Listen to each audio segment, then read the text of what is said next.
تیسری سورت الدخان 25ویں پارے میں ہے سورہ دخان. فرمایا تمنع من احوال القیامہ، تمنع من احوال القیامہ، کہ یہ سورت جو شخص روز پڑھتا ہے اللہ تعالیٰ اس کو قیامت کے دن قیامت کی ہولناکیوں سے محفوظ فرمائیں گے. اور جو شخص 7 بار پڑھے کسی بھی مراد کے لیے، 7 بار پڑھ کے دعا کرے اللہ تعالیٰ اس کی وہ مراد، وہ حاجت پوری کر دیں گے. اور جو فرمایا حدیث پاک کا مفہوم ہے کہ جو شخص جمعے کی رات کو سورہ دخان پڑھے صبح تک اللہ تعالیٰ اس کے سارے گناہ معاف کر دیں گے. صغیرہ گناہ، کیونکہ کبیرہ گناہ کے لیے تو توبہ شرط ہے. تو جتنے بھی زندگی میں گناہ کیے ہوں، جمعے کی رات کو جب بندہ سورہ دخان پڑھتا ہے صبح تک سارے گناہ معاف ہو جاتے ہیں. کتنی فضیلت والی بات.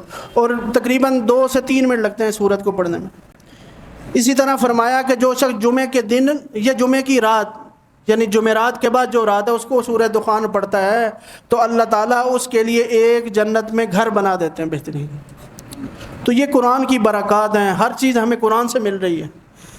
بس کمی ہمارے اندر ہے کہ ہم اور وظائف اور ٹوٹکے اور یہ چیزیں ڈھونڈتے ہیں. اللہ تعالیٰ نے ہمارے سارے مسئلوں کی رہنمائی اور اس کا حل اس قرآن پاک میں رکھ دیا. انوار ختم نبوت ٹرسٹ پاکستان.